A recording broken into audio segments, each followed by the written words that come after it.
theatricality and deception. Powerful agents to the uninitiated, but we are initiated. I'm super excited! What's up, you guys? It's your late night into the AM conspiracy theorist with the best conspiracy theories on any social media platform. That's right, Conspired Deception. Oh yeah, back at it again with the tinfoil hats. Ha! Gay! You've stumbled upon the only channel that climbs to the highest parts of the untraveled earth, swim through the deepest depths of the ocean, and discover uncharted territories as we travel through space and time, just to bring you this brand new special event. Welcome to Jurassic Park. Wait a minute, that's not right. Welcome to Conspired Deception. So what do you know, or what have you heard about fake eggs? There's rumors that these fake eggs are starting to hit the market, even in major retail stores. I can't confirm any of this to be actually true, but it's said that they're coming out of China. What's happening to our food supply? Check out these clips I gathered. Walmart eggs are made of plastic. Made out of plastic, man. Glue or something. I just think I'm finna make some breakfast. This is plastic. The whole top part is plastic. All this is plastic. I just cooked the egg, this plastic. Keep Only watching! part real is this yellow. Even the bottom, this is plastic. This is plastic. Look at it.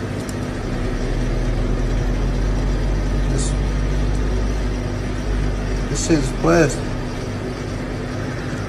There is something up with the eggs. It goes well beyond just the feed and the yolk being on the outside. Something is up with the eggs. It's like Looks bright red and juicy, but this piece of meat is not safe to eat. Believe it or not, it's been sitting out for 11 days. So how could it still look so fresh? It's because it's being packed and gassed in a special process that most people never heard about, using a harmless amount of carbon monoxide, carbon dioxide, and nitrogen, which keeps the meat looking fresh and bright red. How long through this process can you make a piece of meat continue to look bright red? To look red. Long time. A long time. 2 days, 3 days? 2 weeks, 3 weeks. Weeks. Dr. Ed Mills is a professor of meat science at Penn State University, and he says the color of the meat doesn't necessarily indicate it's fresh. The consumer can't believe their eyes. Because the consumer can't tell to look at the product that this is 2 weeks old or 3 weeks old. They have to look at the sell-by date on the package.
because of an increased risk of cancer, damage to the immune system, and behavioral issues in children. If Studies. California would be the first state in America to have a candy ban in place. It is. It shouldn't be in food. No more tasting the rainbow. That's why you shouldn't trust the FDA. Breakfast foods and cereals marketed to kids contain a weed-killing chemical that some health authorities link to cancer. This is so bizarre to me, but the research that came out this morning discovered trace amounts of something called glyphosate that are in oats and granola and snack bars. Anna Warner has more on what you should know. We're very concerned that consumers are eating more glyphosate than they know. Scott Faber has been working to improve food safety standards for more than a decade. He says the team at the Nonprofit Environmental Working Group, or EWG, had a lab test 45 samples of products made with conventionally grown oats and found glyphosate, the active ingredient in the Monsanto weed killer Roundup, in all but 2. I was shocked. Dr. Jennifer Lowry heads the Council on Environmental Health for the American Academy of Pediatrics. We don't know a lot about the effects of glyphosate on children, and essentially we're just throwing it at them. EWG used its own, more stringent standards to conclude that products with excessive levels of the herbicide included Quaker Old-Fashioned Oats, Cheerios, Quaker Dinosaur Egg Instant Oats, Great Value Instant Oats, and Back to Nature Classic Granola Clusters. Glyphosate was even found in a few organic products, though most had non-detectable levels. The World Health Organization says glyphosate is a probable carcinogen. The state of California lists it as a chemical known to the state to cause cancer. Monsanto disputes that, saying in a statement glyphosate does not cause cancer and has a more than 40-year history of safe use. And Monsanto criticized EWG's research, saying even at the highest level reported, an adult would have to eat 118 pounds of the food item every day for the rest of their life in order to reach the EPA's limit for glyphosate residues. Did Monsanto fail to adequately warn of the potential risks? Answer, yes. But last week, a jury in California ordered Monsanto to pay one man $289 million in damages after he claimed the company's glyphosate weed killers caused his cancer. And EWG's Faber is skeptical of EPA's glyphosate limits. We don't think it does enough in particular to protect children. It is time now for them to step up and do their jobs to ban glyphosate. Zen Honeycutt heads Moms Across America, a group formed to raise awareness about toxic exposures. Her family switched to an organic-only diet after her 3 sons developed allergies and other health problems. We want to trust that what is in the grocery store is safe.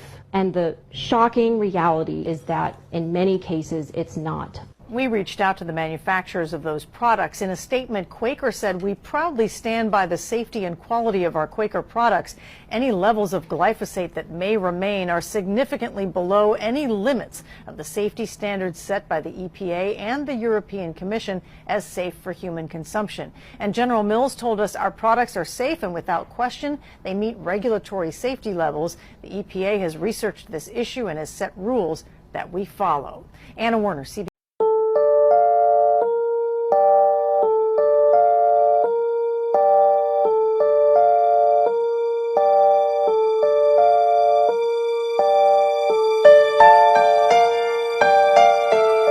We got the warning just about 2 minutes to 3 o'clock Eastern Time, 2 days before Thanksgiving.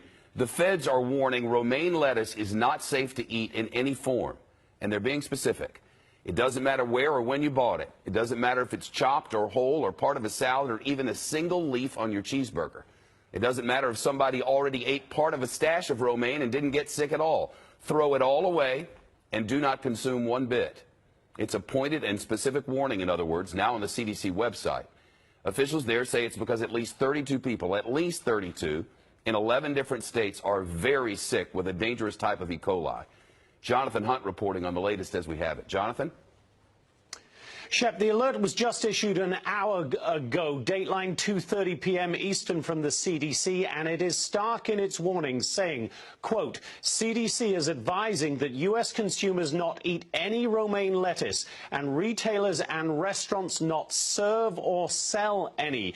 They're also advising that all romaine that any consumer has be thrown out, including any salad mixes containing any romaine, and all shelves or drawers where that romaine might have been stored not just be washed but also sanitized. The CDC says the bad romaine can lead to E. coli infections, and 32 people across 11 states are recorded as becoming sick in this latest outbreak, with cases from October 8th to October 31st. Of those, 13 people have been hospitalized, with one patient suffering a form of kidney failure. Now, it's important to note this is entirely separate to the romaine-linked E. coli outbreak that lasted from March to June of this year. 210 cases were identified in that outbreak across 36 states, and 5 people died. Then the outbreak was traced to Yuma, Arizona, but this warning is unusually broad because the CDC has not at this point been able to identify where the infected romaine is coming from. So the bottom line here, Shep, do not eat any romaine anywhere. Get it out of your fridge or off your shelves. Wipe those shelves down with antibacterial wipes. And if you have any stomach illness symptoms, write down everything you've eaten in the last week, according to the CDC. Get to a doctor and get all the information to public health investigators. This is a serious and urgent alert from the CDC. And as we saw in that earlier outbreak this year, the E. coli from infected romaine can kill. So the message, plain and simple from the CDC, do not take any chances. Hershey's chocolate is poisoning you. In a recently filed lawsuit against Trader Joe's and Hershey's, multiple independent tests found high levels of lead and cadmium in their chocolate. Lead at 265% the max, and cadmium at 144% over. Well, you might be wondering, how much lead or cadmium does it take to kill a person? Well, a lot. But even that 265% level in the Hershey chocolate bar is enough to cause you trouble. If you are eating a couple of those candy bars every day, within a few months, you could start experiencing flu-like symptoms such as body aches, chills, weakness, to vomiting and diarrhea. Basically, these heavy metals damage your immune system to the point where anything else can kill you. As Americans, you gotta wonder if our dwindling life expectancy is in part due to our tainted food supply. And what are we gonna do about it? Well, for one, we can hold the culprits responsible in court. So this is a start. I'm talking to you, Hershey's.